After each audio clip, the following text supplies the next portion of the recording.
ඔන්න ඉතින් මේ දැන් ලැබුණු බ්‍රේකින් නිවුස් එකක් අරගෙන තමයි අපි ඇවිල්ලා ඉන්නේ. මේ බ්‍රේකින් නිවුස් එක තියෙන්නේ අපේ රනිල් වික්‍රමසිංහ ගැන. ටයිටල් එක තියෙන මෙන්න මේ වගේ. රනිල් සියලු පක්ෂ නායකයින් කැඳවයි. රනිල් සියලුම පක්ෂ නායකයින් කැඳවයි. ඉතින් බලමු ඉතින් රනිල් මොකටද මේ සැරේ සැරසෙන්නේ කියලා. නේද? දැන් මේ ගම් වතුර සුලි කුණාටු අස්සේ රනිල් වාත්‍ය මොනවටද මේ සැරසෙන්නේ කියලා අපි වැඩිදුරටත් පොඩ්ඩක් බලමු. වැඩිදුරටත් තියෙන මෙන්න මේ වගේ.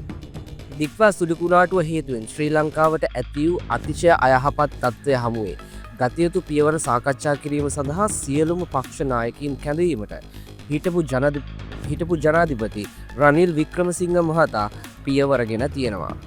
රනිල් වික්‍රමසිංහ මහතාගේ මෙම ගත් තීරණයට අනුව කොළඹ මල්පාර දේශපාලන කාර්යාලයට ගෙන බදාදා තුන්වේදා සියලුම පක්ෂ නායකයින් රැස්වීමට නියමිතයි.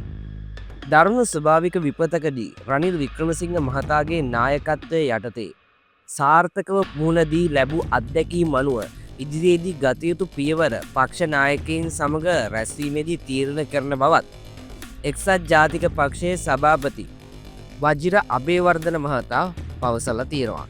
2003 සහ 2016 වසරවල ඇති වම් වතුර සමයේදී ගනු ලැබූ පියවරයන් පිළිබඳව මෙම හමුවේදී රනිල් වික්‍රමසිංහ මහතා පක්ෂ නායකින් දැනුවත් කිරීමට අපේක්ෂිත බවද වජිර අබේවර්ධන මහතා කියනවා.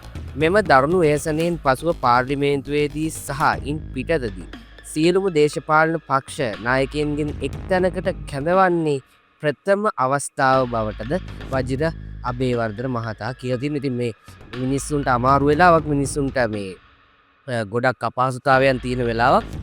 ඉතින් කලිනුත් 2016 අපිට මතකයි මේ හොඳ ගම් වතුරක් ආව නේද? ඉතින් ඒදා මිනිස්සු පීඩාවට පත් වුණා. ඉතින් අදත් ඒ වගේම ඊට වැඩි පීඩාවකට පත් වෙලා තියෙනවා. ඉතින් කාගෙන් හරි කමන්නේ උපදෙස් ටිකක් අරගෙන හොඳ දේවල් ටික අරගෙන මේගොල්ලෝ මේ දේශපාලන වාසි ගන්න බලාපොරොත්තු වෙන මේ දේවල් කරනවාද ප්‍රීති අපි දන්නේ නැහැ. ඉතින් බලමු ඉදිරියේදී අපිට දැනගන්න පුළුවන් වෙයි මේ සම්බන්ධව.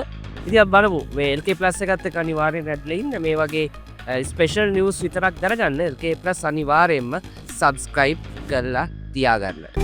හැමදෙම දැකගන්න මාහිමෙන් එහාලොවක හොඳ දේවල් අරගන්න සීරුවෙන් මෙහෙට එන්න